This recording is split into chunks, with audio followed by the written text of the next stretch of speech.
Hey guys, I'm back here, and today I want to show you how to get rid of some snakes if they're in your yard. Um, I've had a lot of garter snakes around the house, and normally they're good. You know, they keep mice out of your gardens and whatnot. But you don't want them going in your house and whatever, and I'm worried they might be doing that. You know, my family don't like them much. My mom's a little scared of them, so I'm gonna set up some pretty simple traps, and hopefully, you know, I'm not killing them. I'm just gonna move them out to a conservation area nearby. Okay, so first off, I got two different sizes of bottles. This one's I don't know, a 700 milliliter, something like that. And this one's a 2 liter, just normal 2 liter Coke bottle, right? First off, first thing, you want to make sure all the Coke's out of it. Good. Okay, second thing, right at the label here, you have your funnel and you have your cylinder. So you want to cut right above the label here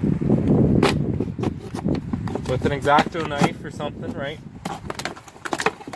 And want to cut all this all the way around, right? Okay. So then you got a funnel, like I said, and a cylinder. Okay. Take the label off just for visibility reasons. Okay, get rid of that. So you got a funnel here. Ideally, rinse it out with water. It'll be a little sticky. I'm sure the snake won't mind. Okay, we're just going to put this here. Now, you got three things you could do. You can drill little holes in with a soldering iron or just a knife, whatever, and tie some string. But the thing about that is, if you do it all around, a snake can still get in that little thing if it's a smaller size snake. So, you can take duct tape and go around, which that works, but you get ants and all that crap in there. So I'm just going to take a stapler here and go right round. Right, and we're just stapling that funnel edge to the bottle edge. All the way around. Okay. Yeah. So, nope. You don't want... Okay. My bad. There. You don't want any little spots. See, like that?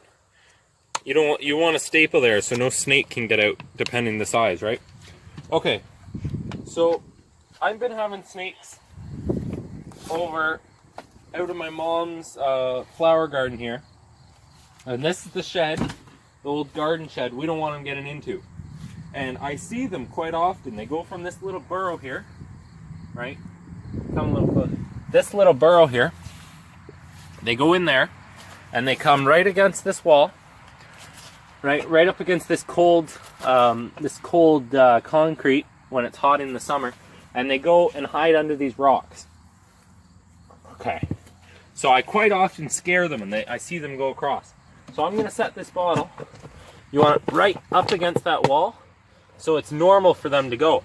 Now, to entice them too, I've heard from other people on YouTube, you know, pretty famous people like Bob Hansler.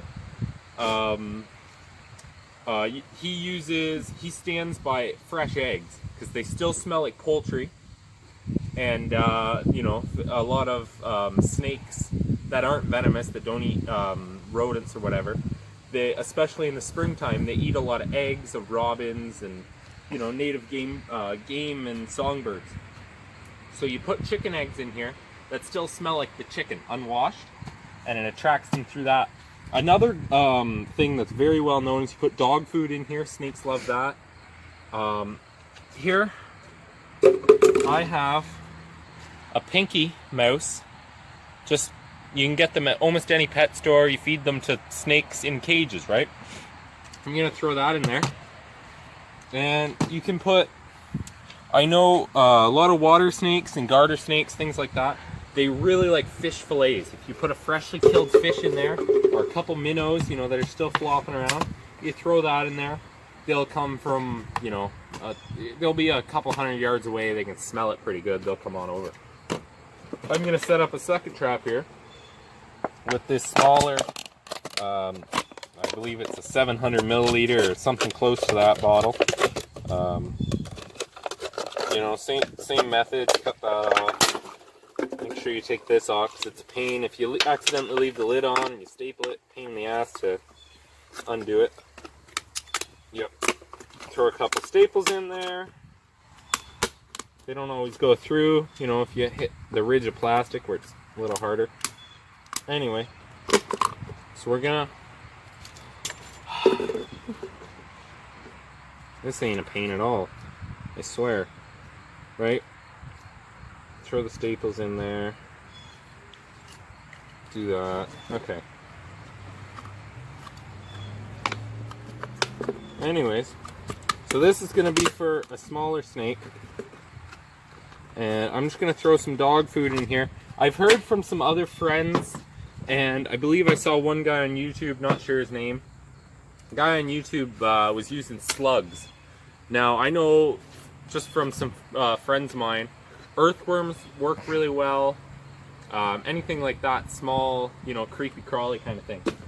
So, this guy with the worm in it, right, or sorry, the mouse in it right here, I'm going to put the funnel kind of slightly lower, and it's going to go right here where I always see the snakes coming, especially early morning, right? And what they're going to do is they're going to do their normal habit of coming in here, see that mouse, or smell it rather, and they're just going to go right in there. And when they try to get out, their eyesight ain't too good. They're going to get stuck in these corners, and they're gonna end up just sitting in there and waiting for, you know, inevitable. But I have it here in the shade, so if something gets stuck in there and I forget to check the trap, it's not gonna get too dehydrated too quick. But I recommend you check your traps at least every 24 hours.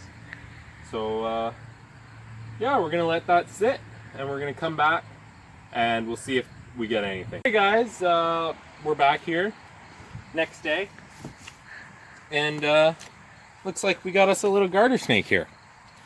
So I'm not sure if it was the fact that the bottle was just in the root of the snake, like in the, you know, the way he travels here, because it was just right there. So I'm not sure if it was that or the smell of the mouse, because it's been fermenting in there, you know, when it's hot out. So one of the two, or both. And yeah, I just wanted to demonstrate before I let him go that snakes really can't find their way out of this kind of trap. You can see he's trying to get his head out, but it's really hard for him because I put the staples about every inch. See him? So yeah, he's just a little garter snake, not doing any harm. He's probably just eating earthworms or grasshoppers or whatever. And yeah, he's not doing much, and he can't figure his way out. That's the most important thing, because I hate traps where you trap an animal and they can get out again. That's the worst, especially small animals like this. So we're gonna go let him go, and yeah, he should be good. But yeah, I wanted to help anybody out that was having an issue. I don't know about the big snakes down in the south. You know, I'm in Canada here. We only have maybe 5 kinds of snakes around here. We got water snakes, these guys, and a couple others.